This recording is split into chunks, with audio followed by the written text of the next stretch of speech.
Hi, I'm Erin Welsh. And I'm Erin Allmann Updyke. And this Podcast Will Kill You. Welcome to Sleep Part 2. Sleep Part 2. If you didn't listen last week or watch, you should, because it's really great. You know, there's a lot of cool Pretty stuff. proud of it. Absolutely. In last episode, we discussed sort of like what is sleep? What are the different stages of sleep? Yeah. A little bit about what sleep does for us. And how we fall asleep, etc. We talked about sleep in animals. Very cute stuff. Hemispheric sleep. Loved it. Sleep. Yep. And this week we're going to go more into how humans have slept over history, and also like what sleep disruption means, what sleep quality means, and what are the consequences of not getting enough sleep. There's a lot of them. There's a lot. We'll get into all of it. We will. But first, it's quarantine pussy burrito time. It is. What are we drinking this week? We're still drinking. We are. Pillow Talk. Pillow Talk. Should we do the whole episode in a whisper? Yeah. So that everyone can fall asleep. It's chamomile tea. Chamomile tea. Ginger honey syrup. Honey syrup. And a lemon. I can't do it. Nope. I'm going to lose it. That's enough for me. We will post the full recipe for Pillow Talk on our social media at the very least. And maybe on our website, which is where you can also find so many things that you really, really want. Trust like in us. Merch. Yeah. We've got that. We've got transcripts from all of these episodes. We've got a Goodreads list, a bookshop.org affiliate account. We've got links to Bloodmobile, who does the music for every one of our episodes. We've got sources from them all. We have a contact us form and a first-hand account form, and much more. Much more. I don't even know. I honestly don't even know, because I kind of zoned out when you were talking about the website. Too, I know, while we're discussing it. Yeah. This podcast will kill you.com. This is a YouTube video that you are we're filming this. We are. In the Exactly Right Studios. It's really cool. Thank you for having us. Yes, thank you. And so if you would like to watch the full thing, it is there. That is possible to do. Thank you if you are watching it. Yeah. And if you're not, you can always rate, review, subscribe on various platforms. All the platforms. Yeah.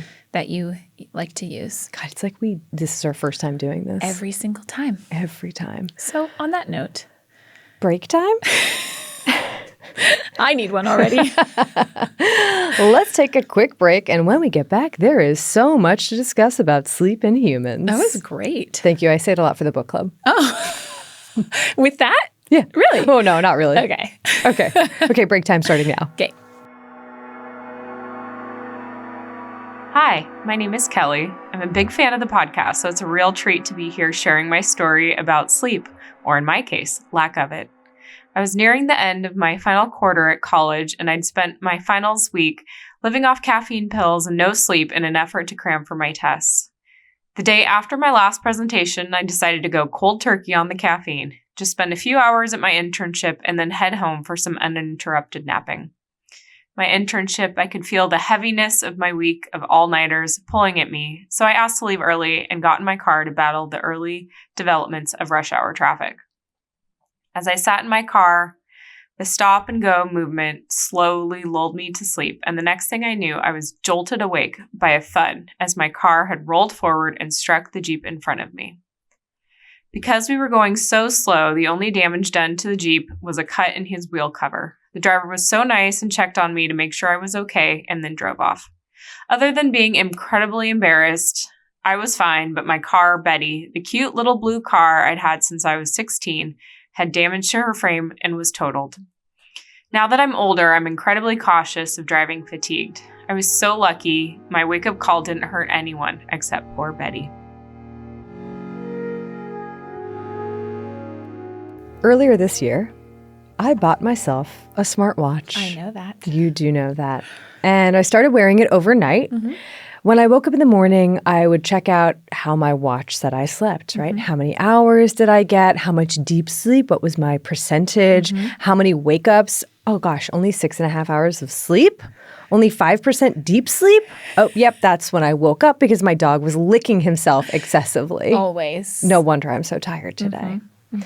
And on the rare occasion that I hit my 8-hour sleep goal, my phone would send a little congratulatory notification like, yay, does it really? You did it. You hit your goal. Congrats. And I started to get really annoyed. I'd be like, I don't know why. But I was just like, yeah, I hit it today. Once every 2 months, thank you for reminding me what a failure I am when it comes to sleeping. Oh my gosh. I mean, a little bit. Like, I'm exaggerating. I know, but still. But it would just be like, oh, you hit it today. And I was like, what about yesterday when I got 7 hours? Yeah. Like, was that okay? Was that or decent? No, clearly Is not. that good enough? Right. Siri? And then I was like, okay, am I actually tired? Or was my watch sort of creating this self-fulfilling prophecy where I convinced myself that I was more tired just because I had X number of wake-ups or I didn't hit 8 hours or whatever? Yeah. And I kept wearing it. But then I was like, you know what? I'm not going to check what it recorded until later in the day. Okay. Just to see like how tired am I today? How do I feel before I have the watch tell me how I should feel? 100%, right? And it didn't always align, of course. This is all anecdotal. This is an N of 1. I love it. This is my personal introduction to the story, right? and I know that these watches, like you talked about last week, they are not substitutes for professional sleep devices, and they can be very inaccurate. And what mine did for me was kind of in a way increase my sleep anxiety, or like the anxiety that I feel about not getting enough sleep or not getting quality sleep. Right. According to my watch, I was rarely getting quote unquote enough sleep. Like, what does enough mean? Right. It was from public health guidelines, 7 to 9 hours, and also alarmist headlines also would talk about how much sleep you should be getting. And these headlines every day are always proclaiming some new connection between a lack of sleep and chronic disease or mental health issues or dementia or poor life satisfaction or just sudden death. Yeah, it's true. Yeah, I know. I know. Believe me. Yeah. And even when I try to go to bed early and practice good sleep hygiene, I rarely hit that solid 8. Yeah. What was wrong with me? Oh. I was sleeping myself into an early grave. Or not sleeping yourself. Or not sleeping, yeah. I was awaking myself into an early grave. But 1/3 to 1/2 of American adults aren't getting enough sleep, according to those guidelines. Okay. 50 to 70 million Americans have a sleep disorder. Yeah, I have that same stat. And 1 in 5 Americans aged 19 to 30 use alcohol or cannabis as a sleep aid. 1 to 5. That's a problem. Or 1 in 5, yeah. This is not medical advice, but that's a problem. It's bad news. Yeah. We are struggling, though. Like, all of this speaks to a desire for sleep and not getting enough of it. Yeah. And so many aspects of our modern society are blamed for bad sleep. Yeah. Our screens, artificial lighting, stress, diet, lack of exercise, and bad sleep has been, in turn, blamed for everything. If only we could turn back time and sleep the deep, unbroken, restful sleep of our ancestors. They must have been so refreshed just laying down to sleep when the sun dipped below the horizon and gently awakening as the first rays of light softly caressed their faces. If only that were true. If only. If only. But what do we actually know about how our ancestors slept? Yeah. And what bearing might that have on our relationship with sleep today? Yeah. Sleep, since it's a behavior, unfortunately does not leave behind a fossil trace. As we learned last week. I mean, even poop leaves behind a fossil trace. We love a coprolite. We do love a coprolite. Coprolite. Crap. Oh my God. But there are a couple ways that we can speculate about what sleep might have been or might have looked like for pre-industrial humans. Okay. One way is by asking how modern-day pre-industrial humans sleep, like certain hunter-gatherer groups. Right. And another is by searching historical writings for mentions of sleep or the nighttime experience. I love this so much. Okay. In 1878, a 27-year-old Robert Louis Stevenson, still a few years away from Treasure Island and fame, he was hiking through southern France with his donkey, Modestine, as his only companion. Oh my gosh. Sorry, I love that. He was just like, I'm going to take a gap year. I'm going to take my donkey. Bring my donkey. How do you just have a donkey? I guess that's just a thing you had back You can then? buy a donkey today. Well, I know that. But you could have a donkey. I couldn't have a donkey. I really like donkeys. I don't think my landlord would allow it. We met a donkey We recently. did. It was lovely. We have more to talk about with donkeys than I anticipated. So as Stevenson crossed the land with his donkey, he set up camp wherever he felt like, I'm done for the day. I'll just camp here. Okay. And he noticed something unusual. Quote, "There is one stirring hour, unknown to those who dwell in houses, when a wakeful influence goes abroad over the sleeping hemisphere, and all the outdoor world are on their feet. At what inaudible summons are all these sleepers thus recalled in the same hour to life? Even shepherds and old country folk, who are the deepest read in these arcana, have not a guess as to the means or purpose of this nightly resurrection. Towards 2 a.m, they declare the thing takes place, and neither know or inquire further. End quote. So he's like, everyone's awake at 2 a.m., bro. Did you know that? Did you know that? No one knows why, but it happens only if you're sleeping in the country. Everyone in the country is doing it. Everyone is doing it. Everyone's doing it. But in fact, this midnight awakening, or 2 a.m. awakening, was only unusual to Stevenson and his contemporaries that were living in rapidly industrializing areas. Okay. For centuries before, many societies across the globe slept in 2 chunks, separated by about an hour or so, biphasic or segmented sleep. I learned that, Erin, in researching this. Yeah. And I want to know everything. I can tell you a lot. Give it to me. Not everything. Wow. I can tell you a lot. No one knows everything. No. So evidence for this segmented sleep comes from a huge variety of sources. Okay. And there's, of course, a bias towards English language sources, but there is evidence for this beyond just the British Isles, which is where most of the sources are concentrated. And many of these references are made in passing, right? Like not about the sleep itself. They're not like, we sleep in this way. Right. Because who talks about that, right? Like it's not a part of, it's just what you passing. do. Yeah. Okay. But there would be writings like, after my second sleep. After my second sleep. Or after my first sleep. You know, things that showed that it wasn't particularly noteworthy or like interesting. It wasn't like, oh, I need to highlight this. It was like, hey guys, just so you know, I'm sleeping in 2 chunks. It was just like first breakfast, second breakfast. Yes. 11 after my Vs. second breakfast. Yeah. I went to Mordor. Yeah, exactly. Yeah. Thank you. You're welcome. The first sleep was often called something like first sleep, Okay. or dead sleep, Ooh. while the second was second sleep or morning sleep. Oh, interesting. And they were split pretty evenly. But I think it's interesting, dead sleep, because that's when deep sleep. Deep sleep is happening. Yeah. We learned last episode. We did. Check it out if you didn't listen. We did. And the intervening break was referred to as watch or watching. In the Canterbury Tales, a character sleeps soon after evening fell and woke up in the early morning after her first sleep. And then there was a 16th century book called A Treatise of Ghosts, which I want to know more. Mm-hmm. Yeah. That refers to, quote, about midnight when a man wakes from his first sleep. Interesting. Yeah. Even medical books made reference to first and second sleeps. They recommended that on your first sleep, you lay on your right side, and on your second sleep, lay on your left side. I don't know why. That's just so typical of a medical textbook to be like, this is what must be done. You have to do this. Based on what? I know. It's your feelings. Yeah. Sorry. We know based on science. We know. Period. The end. Mm-hmm. Okay. But waking up in the middle of the night, it seems to have been like a routine thing. I mean, if you woke up at 2 a.m. nowadays, would you be like, oh, okay, well, I've gotten my first sleep. Might as well do some dusting and sock mending? Sock mending. Yeah. No. As one does. Wouldn't know where to begin. I doubt it. Yeah, I don't know how to sock mend. But that is exactly what it seems like many people used to do. Maybe they would lay in quiet reflection. They would get up to use the bathroom. They would smoke a pipe. They would start some bread dough, do the washing, even visit neighbors. I'm sorry. The idea of starting bread dough is genius. I know, right? Like I could have biscuits every morning if I just had a double 2-sleep regimen. Yep. I might be changing my life after this episode. I think you could. I think you are entitled to do that. Okay.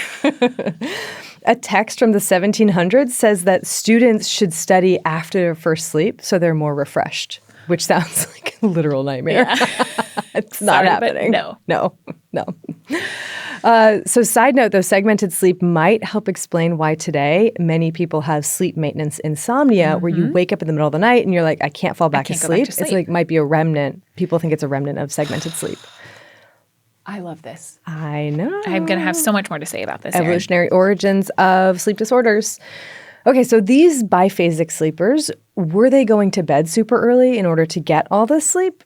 It doesn't seem like it. Okay. I think there's this idea that like, oh, sun's down, nothing to do but sleep. Right. In the olden days. And it's possible that some people could not afford the same amount of candles or oil lamps as the wealthier classes, but like most people had a hearth to provide light. And so you could like fire. Read, you had to take care of your entire home, mending, spinning, read, praying, other activities by the fireplace. We humans, we are a social species. And so there was also socializing at taverns or gathering halls or just at your neighbor's house. So this is a painting from the 1800s called Evening in the Village. Okay. And it's like, it shows kind of like, this is what evening was like. It was a boisterous time often. It wasn't just like, oh, the sun's down, time to turn in. Time to turn out the lights. But it's not like people stayed up all hours of the night. Okay. They valued their sleep very much. Sleep was written about as like a peaceful respite from the worries and the pain of waking life. Huh. A diary entry from Sarah Cowper in the late 17th century said that with few exceptions, quote, this family goes to bed between 9 and 10. Yeah. Okay. And then this, I'm going to get this and hang this in my house. There was an inscription over the parlor of a Danish pastor's, over his parlor in his room. Okay. In the house of a Danish pastor. And from around the same time, late 17th century, that said, stay till 9, you are my friend. Till 10, that is all right. But if you stay till 11, you are my enemy. I love that so much. You too. Like, you gotta go. Please, like you don't know how quickly this could turn. There is an Italian proverb, bed is a medicine, and another proverb that was 1 hour's sleep before midnight is worth 3 after. Fascinating. And there's a Welsh saying that men thrive by sleep, not long, but deep. What is long? Like recommendations on how much sleep to get back then, historically varied, but echo a lot of what we hear today. Okay. 6 to 8 hours. Okay. Is usually what I've seen. 8 during the summer and 9 during the winter. One guy recommended a mere 3. And you can already see them moralizing. And another guy's belief that, quote, nature requires 5, custom takes 7, laziness 9, and wickedness 11. OMG. I know. Like, calm down. Like, dude. It's sleep, bro. It's okay. But it seems clear that unless you were in the wealthier classes, you were lucky to get 7 hours of sleep. Okay. That was like a norm. Okay. And everyone seemed to do the most that they could to make their sleep as restful as possible. By the 16th century, the bed became the most expensive piece of furniture in the home. Oh, wow. Yep. Ornate, softer, ornamented with pillows, the first thing that newlyweds bought, and the most desirable item in a will. Like if you were left the bed, you were the favorite child. You were the favorite child. Or niece or nephew. Yep. Oh, wow. That's fun. Oh, yeah. Who's going to get the bed? Who's going to get the bed? Bedtime ritual was also a big deal. It might involve removing flies or lice or bed bugs from bedding and clothes. Like there's another painting that I didn't put in here, but I'll show you. It's very cute. It has like they're hunting for either fleas or bed bugs or whatever. Around the bed. Around the bed. Yuck. The beds were warmed with hot coals or stones wrapped in rags. Windows were shuttered and curtains were drawn. You washed your feet, you combed your hair, you set out or had your servant set out your chamber pot. You donned your nightgown and nightcap, if you could afford one, to avoid catching your death from the cold. And maybe you had a little dram of whiskey or a few drops of laudanum to help you sleep. All the way back then. All the way back then. And finally, the head of the household would lead everyone in nighttime prayers. It seems like a recipe for a really wonderful, restful sleep, right? Like everyone was going to get really great sleep. I'm obviously leading you to say no. I can guess no. I mean, like they must have slept so much better than today with like our screens and our stressful jobs. Yeah, but and all also of they're that. picking lice out of their bed, bro. Exactly. Yeah. Exactly.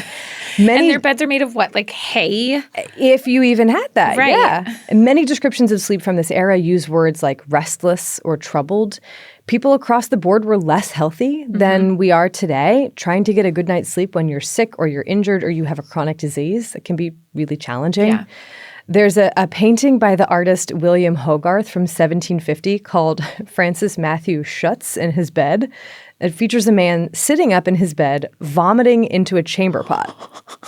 And I'm like, was he commissioned to paint this? Like, right, I love that he... Like Francis Matthew Schutz was like, please paint a painting of me. I'm going to pay. Barfing? Yeah. Yeah. I mean, we had a barf bowl growing up next to the bed. We had a barf bucket. Yeah. I hated it. God, even the sight of it. It was a popcorn bowl. That's after being no, I don't like that very much. No, thank you. Oh, maybe I shouldn't mention that. It's in there. We are not cutting that. Sorry, Mom. But Francis here, he was lucky to have his own bed. Yeah. Many, that was a rare luxury. Many of the poorer classes couldn't afford good blankets or comfortable beds, and so the whole family would sleep in one bed, sometimes with animals. Not a great way to get sound sleep. Yeah. I mean, my dog sleeps in my bed, and he's sometimes really a lot. Yeah. Oh my gosh. If the cat or the dog gets in there, it's a disaster, though the toddler is the worst, I will say. Love him. I believe that, yeah. Oof. Yeah. And this is also evident, like the fact that people did not get great sleep is evidenced by frequent references to daytime napping. And I think that people did probably get restful sleep from time to time, but I think that, like we've talked about with the food of yesteryear, people tend to romanticize sleep in the past. Before screens, before social media, before this and that, there must have been such unbroken, you just had so many hours a night to sleep. What else were you going to do? Right. And that's not the case. Mm-hmm. But with the Industrial Revolution and the introduction of artificial light, shift work, well-lit streets, and the growth of cities and nighttime entertainment and socializing, segmented sleep began to fade from memory. Interesting. And by the turn of the 20th century, it was a relic of the past. Like Stevenson was like, I've never heard of this, but it's common in the countryside. And then that just started to slowly fade more and more and more. How interesting. Mm-hmm. And this 8-8-8 rule became dominant. 8 hours for work, 8 for sleep, 8 for yourself. Like that was after shifts kind of shrank from like 12 to 8. To 12 to 8, okay. And then it was like, I tried to find like more of an origin than that. Like, was there a scientific guidance that led with this 8-8-8? And I don't think that there was. Okay. I think it was just like, seems like a nice, easy division. Okay. And so it was really only much later, like we forgot about segmented sleep. And it was only in the 90s and 2000s that people kind of rediscovered it. Do we know if when people were getting segmented sleep, how many total hours they were getting? Well, that's what I think. I think it was around 6 to 7, 6 to 8. Okay. Roughly. Okay. Yeah. But it was just like broken up. It was broken up. Right. Yeah.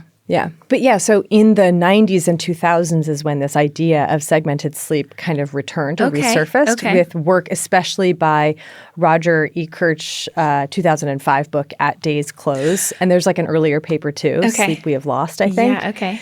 And so then this research led a lot of people to wonder, is segmented sleep the true ideal for humans? Okay. Has it just been stolen from us by industry and artificial light? Yeah. Should we be sleeping in chunks? Should we?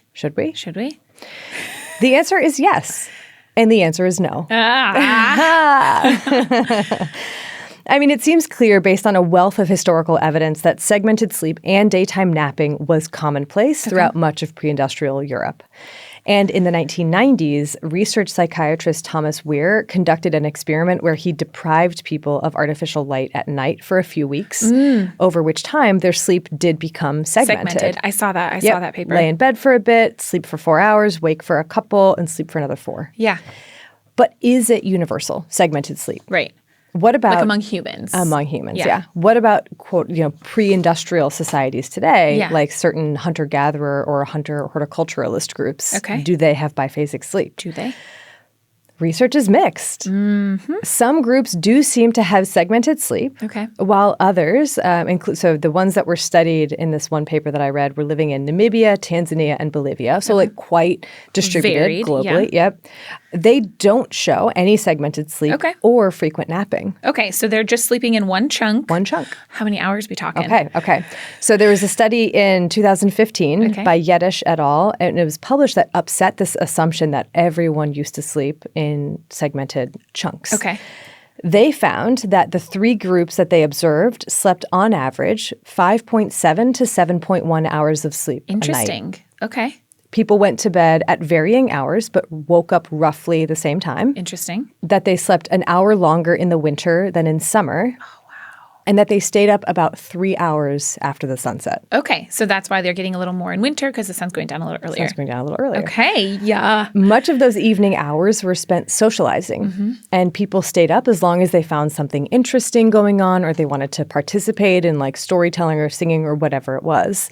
If they went to bed and something caught their attention, they would get back up. Okay. Like they, I'm not gonna sleep yet. Okay. There was no enforced bedtime for children. Ooh, interesting. Nor was there shushing if people were loud while others slept. Like there was no anxiety about like you're gonna wake them up. They're sleeping. It's their sleep time now. Interesting. Okay. Yep. And it's important to remember that these, small scale subsistence societies, they're not living history. Right. But they, along with these historical sleep analyses, can provide some interesting insights into the effects of industrialization on sleep. Insights which I think force us to question some of our current assumptions, like artificial light negatively affecting sleep duration. If pre-industrial societies living without artificial light are sleeping 5.7 to 7 hours a night, what does that mean for artificial light? Right. Like, is that the problem? Right. Is it a contributing problem? Is it a problem in some situations and not others? But there's these like blanket statements that like it is evil. Yeah.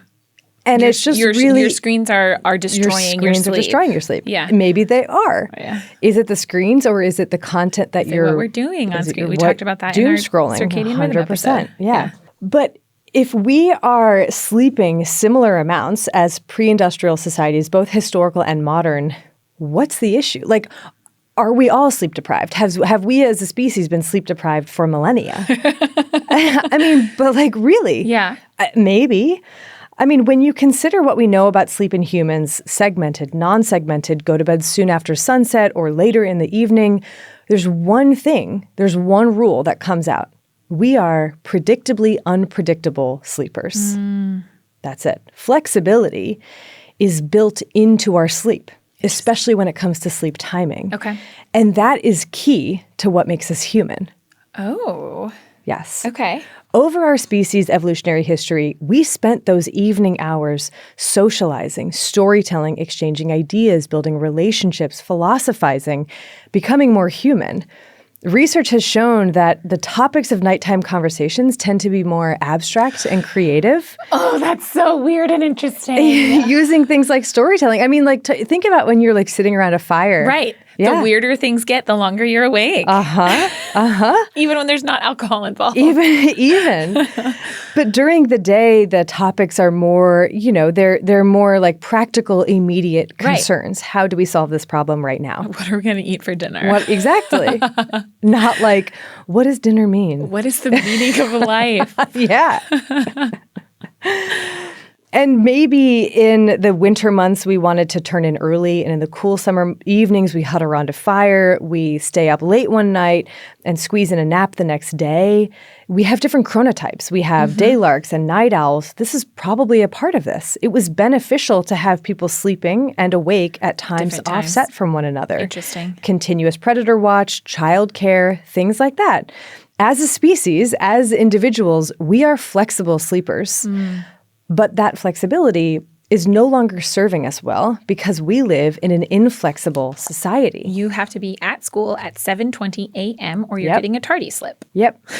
And in this society, we are also constantly told and constantly feel that we are not getting enough sleep, that it is the source of all of our mental and physical health issues, and we need to prioritize sleep, even though many of us work 8 to 5 or longer and need to commute and need to find time for family and friends and self-care and healthy home cooking and exercise and taxes and home maintenance and a second job. Sleep is often the first thing to go. Yeah. Especially since sleeping long hours is seen as such a moral failing. It is, yeah. So echoing the tech bros of today was Thomas Edison, who wrote at the turn of the 20th century, quote, "Most people oversleep 100% because they like it. That extra..." Yeah. How dare you like to sleep? Yeah. Oh my God. That extra 100% makes them unhealthy and inefficient. For myself, I never found need of more than 4 or 5 hours sleep in the 24. I never dream. It's real sleep. It's like, oh my God, Edison. I know. We are always hearing people talk about loss of sleep as a calamity. They better call it loss of time, vitality, and opportunities. Oh my God. End quote. Yeah. I'm so over him. Okay, but the thing is, he had cots in every room of his office building to So he could do little all naps? the time. Are you serious? 100%. Because he was only sleeping 4 or 5 hours a night, bro. Right, and he was getting the other 4 or 5 around his office. Yeah. But it is like that sentiment is such an American business industrial sentiment with Protestant roots. Like if you aren't working or praying, you're communing with the devil for sure. Doing? There's so much toxicity surrounding competitive sleeplessness. Like, oh, I only need to get this many hours. Right. And I think that sacrificing sleep has not only become normalized, but idealized. Like we can function on this. But what is the truth is that we are set to fail right from the beginning. Who genuinely feels most days that they are getting enough sleep and have enough time to do everything that they want and need to do, all while not feeling utterly exhausted? No one? Not me. Does anyone feel that way? Someone might. The medicalization of sleep, where sleep became an object to be managed or optimized or treated rather than the restorative process it once was, this happened over the course of the Industrial Revolution, and it is in full swing today. Okay. During the 1800s, sleep grew more interesting to those titans of industry who wanted to maximize worker productivity. And sleep, capitalism, labor, and medicine all became intertwined. Okay. Medical discussions of sleep took on a more industrial tone. So it'd be like, the more active the mind, the greater the necessity for sleep. Just as with a steamer, the greater the number of revolutions the engine makes, the more imperative is the demand for fuel. Okay. It's like, let's talk about trains, steamers, whatever. Like, Because that's what we are. We are machines. Yeah. Yeah. Yeah. Sleep transformed from a personal issue to a matter of public health, something unruly to be brought to heel. Interesting. You're staying up too late. You're sleeping in too long. You are going to bed too early. You're video wasting. games. It's the video games. Yeah. It's the cell phones. It's the books. The books. Yeah, yeah. Although I have stayed up way too late reading books. Okay, but when they're really good, you have to. 100%.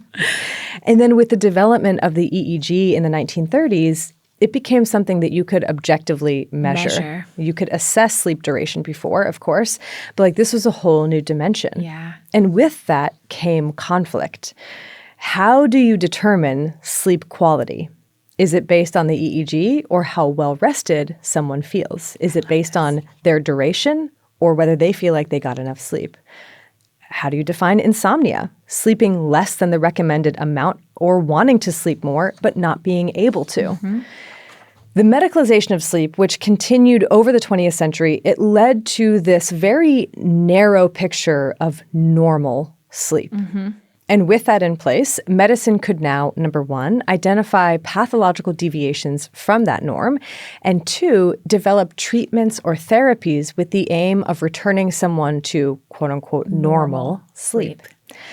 At the same time, the EEG had shown a sleeping person to be really a world unto themselves, not influenced by environmental stimuli, meaning that interventions needed to be at the personal level. They were someone's personal responsibility. Oh, this is a you problem. This is a you problem. It's not an us problem. Forget the inflexible 8 to 5. Forget capitalism wanting to extract every drop of productivity out of their workers. Forget the moralizing over too much sleep. Forget the extremely narrow definition of what ordered sleep feels like. If you don't fit that picture, you either need to change something about yourself or get a special lamp or take meds or something. Yeah. But it is you. It It's is on you. you. Yeah. And the sad reality is that society is unlikely to change to accommodate human sleep flexibility, the non-pathogenic variation within our species.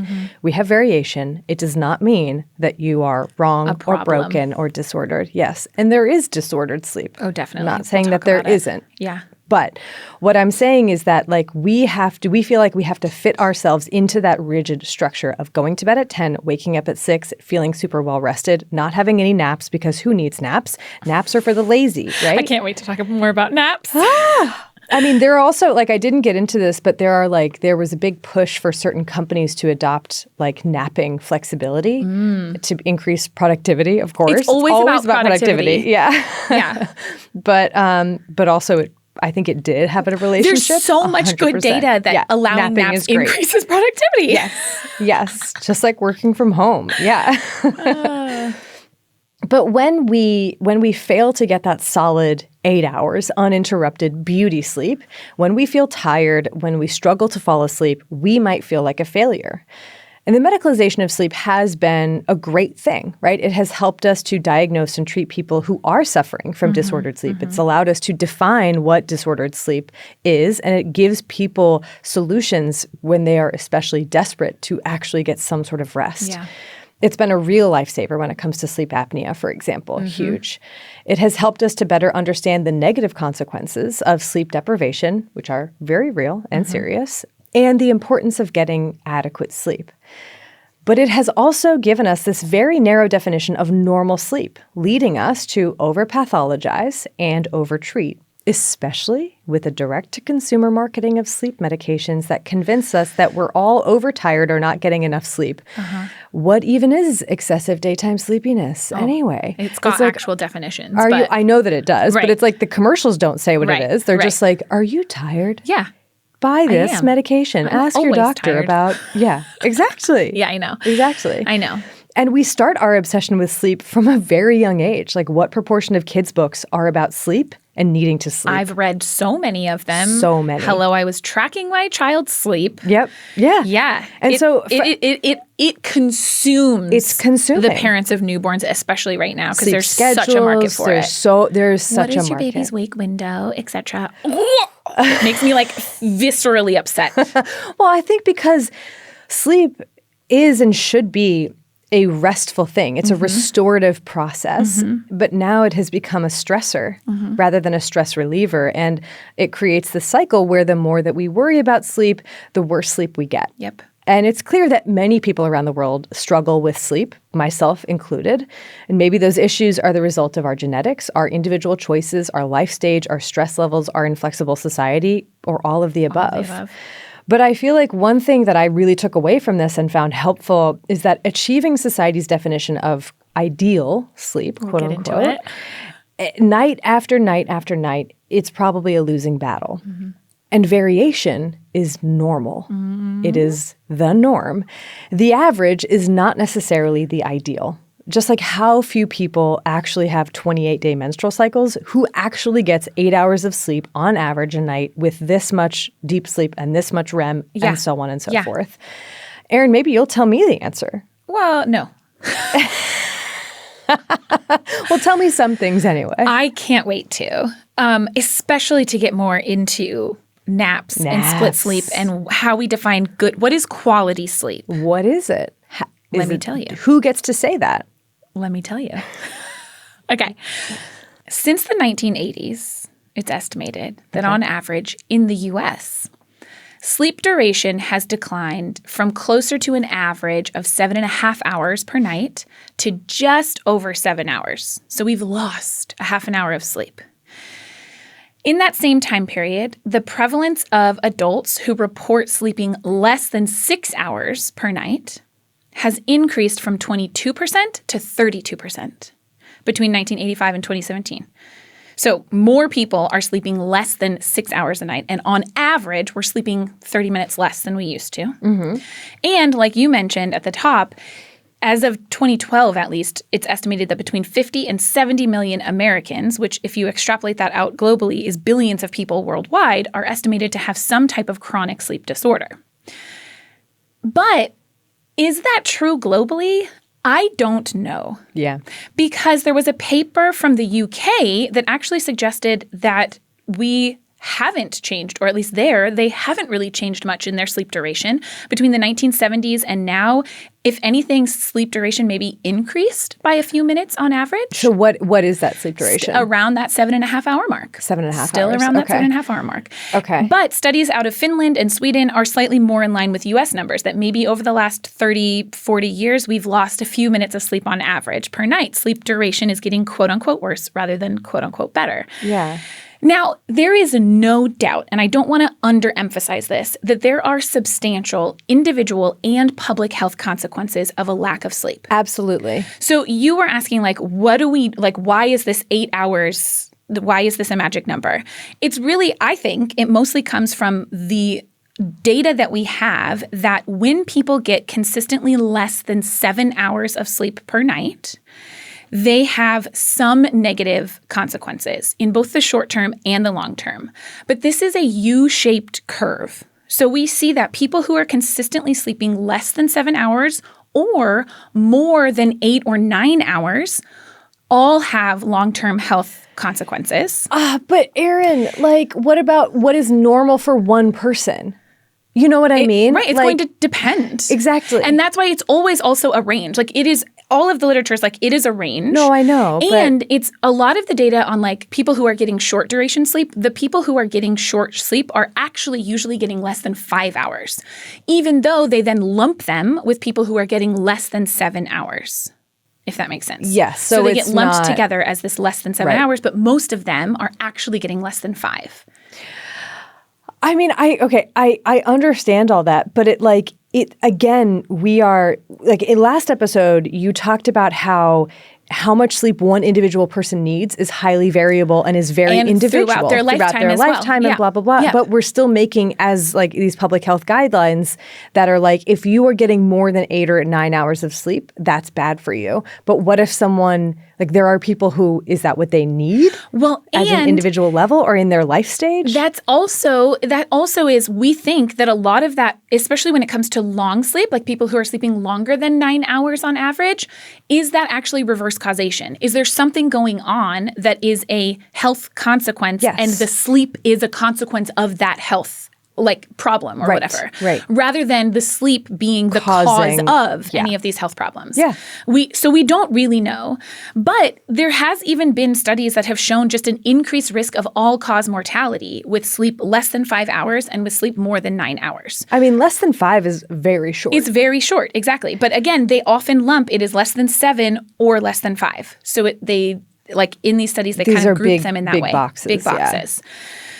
Acutely, we know that 24 hours of sleep deprivation is equivalent to a blood alcohol level of like 100 milligrams per deciliter, which is like a 0.1 on a breathalyzer. Yeah. A reminder that legal limit in the U.S. is 0.08, and you are impaired at like 0.05 for the most part. Mm-hmm.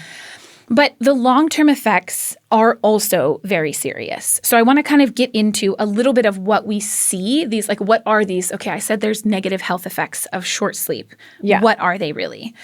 We definitely see increases in fatal accidents, especially car accidents, but also workplace accidents, whether that's like making mistakes at work that put other people at risk or getting your arm cut or like having an accident in your workplace. Right. And these are largely driven by impairment in performance and awareness that comes with this sleep deprivation, right? We talked about how it affects your ability to like react to things. Reaction time and all of that. Attentiveness. Exactly. Yeah.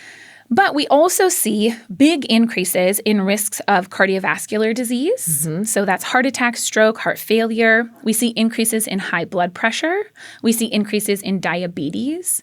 We don't know the exact mechanisms of this, but we think that it's related to effects on our metabolism as well as insulin resistance. And then maybe something about like variations in blood pressure and things that happen with sleep. So if we're getting short sleep, again, that less than 5 to 7 hours of sleep per night, we see increases in risk of all of these diseases.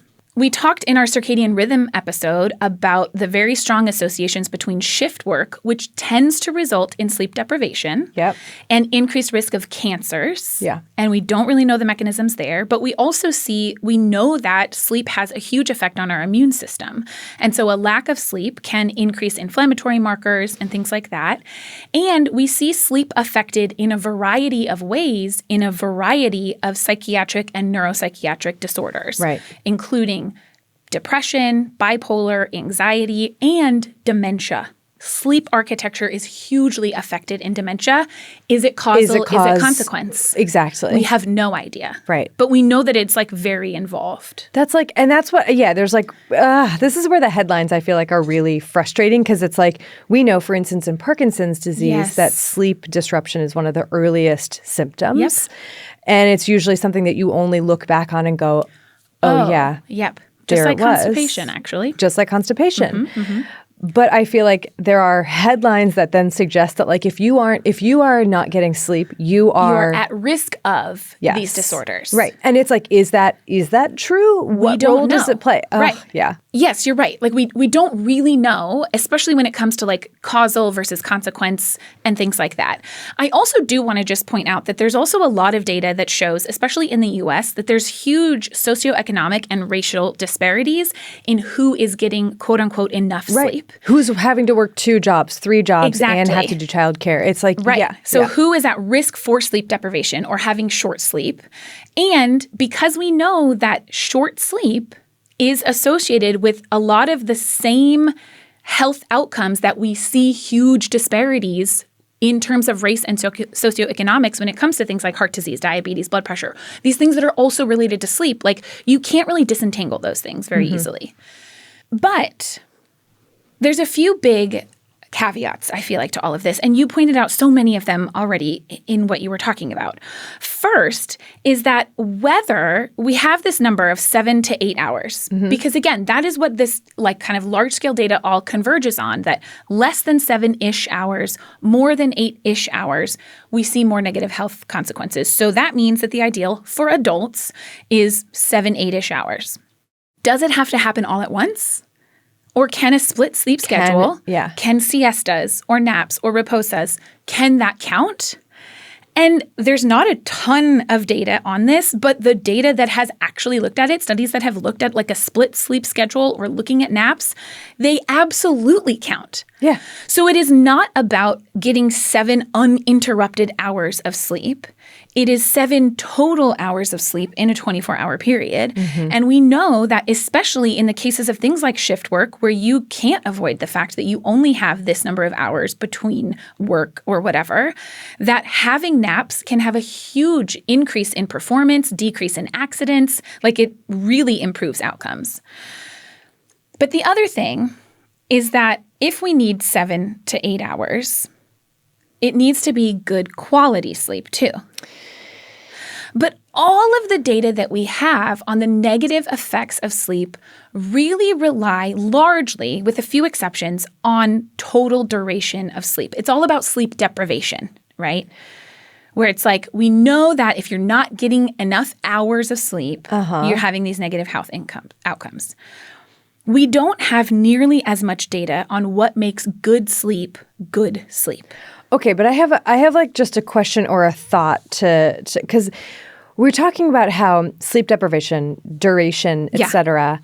And I think that and you pointed this out, that there are people who are at risk of sleep deprivation because of life circumstances, because of jobs, because of et cetera, like all of these different aspects. So they are not able to achieve 8 hours of sleep. At least not 8 hours continuously. Right. They, like, let's say those 8 hours are not available to them. But there's a difference between that person who's sleeping 6 hours, or is there a difference, I guess is my question, between that person who can only sleep 6 hours because of external life circumstances versus someone who can only sleep 6 hours even though they want to and have the space to sleep 8? That's a great question, Erin. We don't have that level, as far as I found in the literature, we don't have that level of disentanglement. Because I feel like this is where some of it comes into play, where it's like, not being able to achieve those 8 hours, is it... Right. Why? Right. Is it because you are dealing with insomnia and you are trying to fall asleep but you cannot? Right. Or is it because you get home at 10 p.m. and your next shift starts at 5 a.m.? Yeah. Right. I don't know. We don't have... Okay. Because again, these are like... it's a really good question. It's a really good There's question. just so much. Okay. Because those are two different issues that we're dealing with. Yeah. And yet the outcome is the same. You are getting less hours of sleep. You're getting less hours, but is the consequence of that outcome, like, does that have the same effect as far as we know on the big scale data? Yes. Just period. It's like you're not getting enough sleep. You're not getting enough hours. Okay. Well, let's talk about quality then. So how do we define quality sleep? According to Big Sleep, just kidding. I just wanted to call that. It's the National Sleep Foundation. But you know, everyone's into big so-and-so. Yeah. So according to the National Sleep Foundation, there was a paper, I think it was from 2017. I'll have to check my notes. But they came out with this big guideline, basically, on like, how are we going to define quality sleep? How do we actually do this? What counts as good quality sleep? And I'm not going to go nitty-gritty in the details, but you can read the exact paper to really, because they go line by line on like, what do you need to have for this to be good sleep, or what metric would qualify as poor quality sleep. The gist of it is, like big scale, we should be falling asleep relatively quickly, which means within 15 to 20 minutes, not too quickly. Like if you're falling asleep within 2 to 5 minutes or less than 8 minutes, that might be a sign that you had sleep deprivation. And so your sleep drive is too strong. So you're falling asleep too fast. I'm sorry. No, it's just like, I don't know. I'm still on the whole like should. Here's the ideal. It gets you better. are wrong if you don't do this. Can we keep going? Because it's going to get even better. Please. Meaning you're going to get even more mad. I'm annoyed. Yeah. We should be falling asleep relatively quickly. Mm-hmm. We should not be waking up more than once per night. Certainly, we should not be awake for more than 20 minutes total after we fall asleep. Just let me finish and then we'll get into it. Our REM sleep, this gets a little more into sleep architecture and who's able to measure this. Our REM sleep should be about 20 to 30% of our total sleep duration, and our deep sleep should be about 15 to 20%. Okay? 15 to 20? 15 to 20%. Now, these are the consensus guidelines. This is the consensus. These are the average that they came to. Even in this document, they have these like graphs for each of these, and they have dotted it's like a bar graph where it's like filled in versus dotted versus blank. And the dotted area is the quote unquote disagreement. And that's like most of these graphs, meaning that even among the experts, they could not agree on like, should it be 20% or should it be 30%? Should it be 15 minutes or should it be 20 minutes? Like, we really don't know. And yet they're trying to come up with these guidelines on what counts as good quality sleep. How are we going to measure this in like clinical studies? Not how should you be measuring it on your rings and things. Right. Okay. There's one more. Yes, please. There's one more. Sorry. Because this, I think, is so important in the context of everything that you're talking about. According to these guidelines, if you are napping during the day and you're not a baby, that is an indicator of poor sleep quality, especially if you're napping for more than like 90 to 100 minutes, aka one full sleep cycle. Okay. Okay. Go ahead. So here's the thing. Where do I begin? Where do you begin? They have all of these different metrics. And this is what you should do, and this is what you shouldn't do. Yes. And why shouldn't you do those things? That means that you get bad sleep. What does bad sleep mean? How is this measured? What about the picture of all of these things together? Correct. Why is napping bad? That feels very like Industrial Revolution, doesn't it? More moralizing. And you should not be awake for more than 20 minutes at night. So that means that a split sleep schedule, a biphasic sleep schedule, would be an indicator of poor quality sleep, according to these guidelines. There's something about sleep that makes me feel so, I think maybe because like I feel such anxiety about sleep that because all of these things, like I'm not getting good quality sleep on according this night or to these night, metrics. but there are days when I feel great and I feel super well rested. But I'm like, but is this going to make me more vulnerable to infections, or am I going to get dementia or whatever? All these different things, and it just feels like so much pressure to do the right thing. And there's like very few solutions, or there's solutions in the forms of pharmaceuticals, which like work for some people, don't work for others. And most of them are highly addictive, where you cannot then sleep without it. They're also altering our sleep architecture. Like there's a lot of downsides of a lot of the medicines that we use to help people sleep, and most of them are not indicated to be used in the long term. At the same time, like there is, at the same time, many people aren't getting the sleep that they should be getting. And part of that is maybe it's individual choices, but part of it is also because of the way that society is functioning. And so there is no solution. Right? But I just think that these guidelines in particular are so interesting if we really pull back and look at this like big picture evolutionary context. And they still largely are driven based on data about sleep deprivation and things, because we see that like if people are sleep deprived or they're not getting a lot of deep sleep or things like that during a sleep, then they're going to have, say, an increased or rather a decreased sleep latency. So like the next night, they're going to fall asleep a lot quicker, right? And so that is where it's not like this data comes out of nowhere. They're not making it up. No, I know. But it's all very messy, and it's all based on how we live today. And I read one paper that was like, honestly, to look at how humans sleep today is like looking at lab rats in a lab. It's not like looking at natural rats in their habitat, because we live in labs, basically, which I thought was so interesting. Well, and so much of the sleep treatments or how sleep disorder is defined or characterized or how people feel like they're not getting enough sleep is because I can't fall asleep at this time the way that everyone else think I should. Yes. Right. And a lot of the treatments then, like I didn't talk about any of this, but there was a book that I read that discussed this and did a lot of case studies, and kids who there were like a few kids that were like, they could not stay awake during the day, and their tactic was to make them go exercise during that time. It would be like, you have to walk on this treadmill, you have to get on this exercise bike, instead of like letting this them kid take a nap. Yeah. Oh my gosh.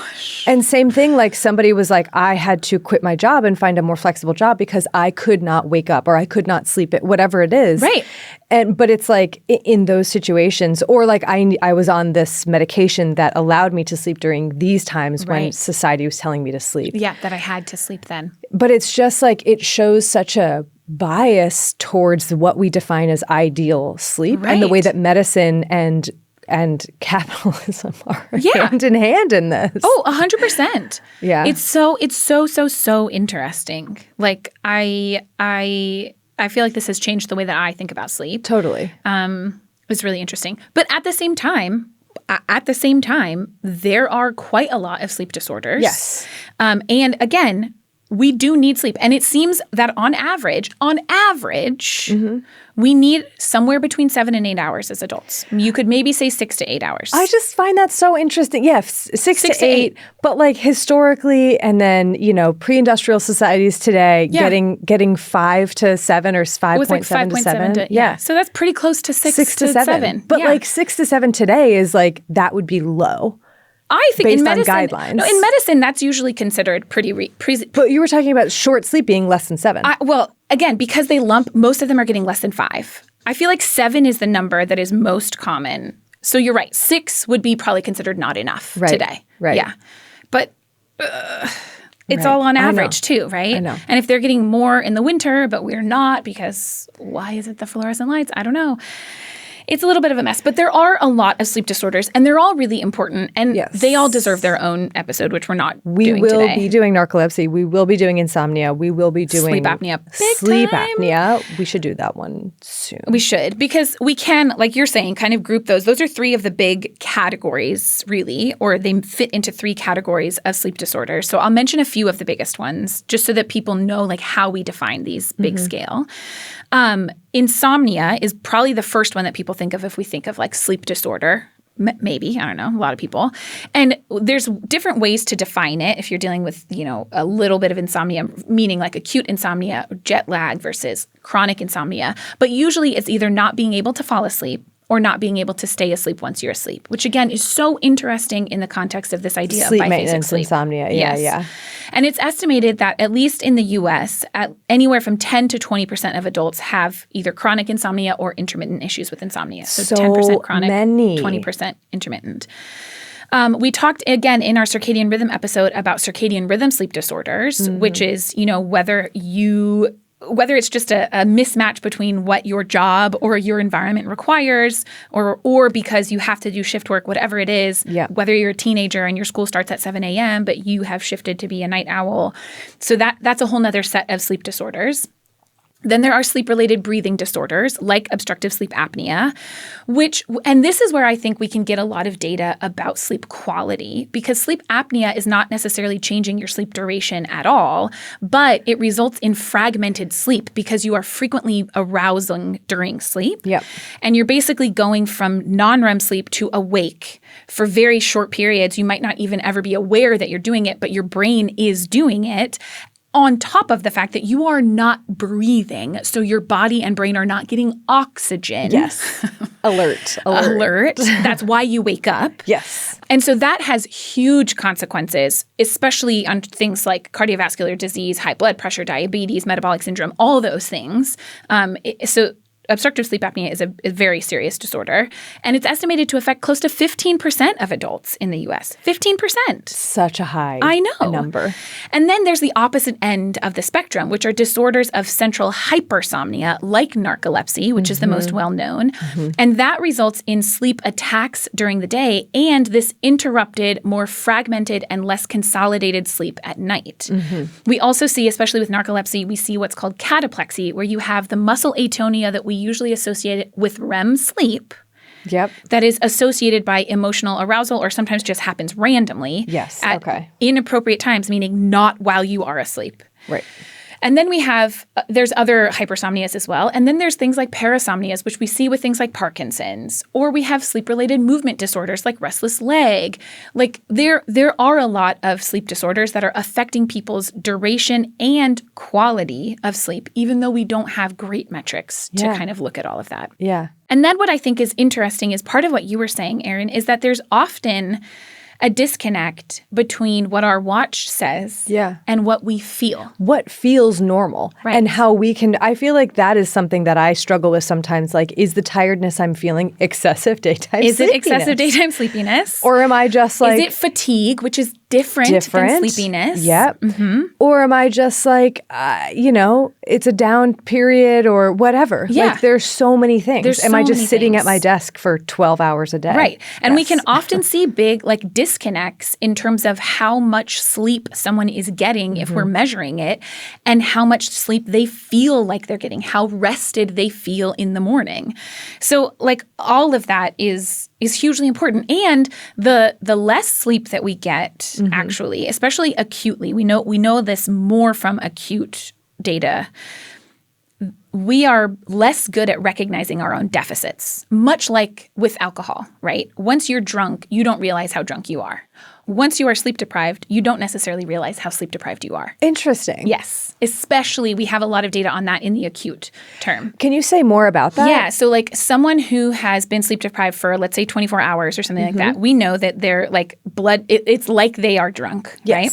But they think often that they are perfectly capable of making sound and rational decisions and that there is no impairment in their decision making. And it's not because they don't logically know that that sleep deprivation affects them. It's because in that moment there's like a disconnect. You are not recognizing your own impairments, probably because of those impairments, right? Like that's why you have to hide the bowl of keys so that even though you know you shouldn't drink and drive, someone is going to grab those keys because once they are drunk, they're impaired in their decision making. They can't make rational decision making. Right. Okay, so I have a question about sleep deprivation and trends. Okay. So like one night is not sleep deprivation if you can get sleep the following. Like it's acute sleep deprivation, but like I guess I'm wondering about like what is chronic sleep deprivation? Yeah. When we talk about, you should be getting this many hours of sleep a night, is that average over months, over, Yeah, it's a good question. Your whole life? I don't have a perfect answer for that. We have, I think, more strict definitions on that if we're talking like insomnia, right? So like chronic insomnia would be like there 3 months. There's like certain thresholds and like they're kind of arbitrary, but like someone had to make a threshold, I guess. But yeah, I don't have as much of like a on average. It's just on average. Sorry. I know. Average is not ideal, blah, blah, blah. Yeah. Like it's all, So it is. It's all, I mean, I think, what is my conclusion, Erin? I don't know. Sleep, I think we learned from last week's episode that sleep is quite essential. Yeah. And we know from sleep deprivation and short sleep and these that sleep is essential. And maybe many of us aren't getting enough of it. Maybe on average, we're doing okay. But a lot of this is probably not down to individual stuff. I know. I wish that I had like spent more time trying to articulate this because there are many different components. Question though, what is excessive daytime sleepiness? What's the threshold? Yeah, so there's like different scales that you can use to kind of define it. So there's like the one that I use most often in clinic is called the Epworth Sleepiness Scale. Okay. And so it's like a set of questions that you ask on like how likely would you fall asleep in these scenarios? And if you score, I think it's like a 10 or greater, that's like that would be considered excessive compared to, like, there are some scenarios, like if you lay down in the afternoon to take a nap and you are able to fall asleep, that's not necessarily excessive sleepiness if that's the only thing. But if you are like falling asleep while you're stuck in traffic, and you could fall asleep while you're reading a book, and you're going to fall asleep no matter what if you sit down to watch a movie or you're a passenger in a car. Like, those are the kinds of things. And I think there's other like thresholds and other ways to kind of define it too. Then there's other tests that you can use, like the multiple sleep latency test. How quickly do you fall asleep? Or I forget the name of it now, but it's like you sit in a quiet room and how long can you stay awake for? Just by yourself? Yeah. Oh, boy. No, thank you. And so based on like time, there's like averages of what is typical versus what would be disordered. So that's like kind of how you make those distinctions. I just find that there's so much like, there's so much. I know. Also, John falls asleep in literally under 10 seconds.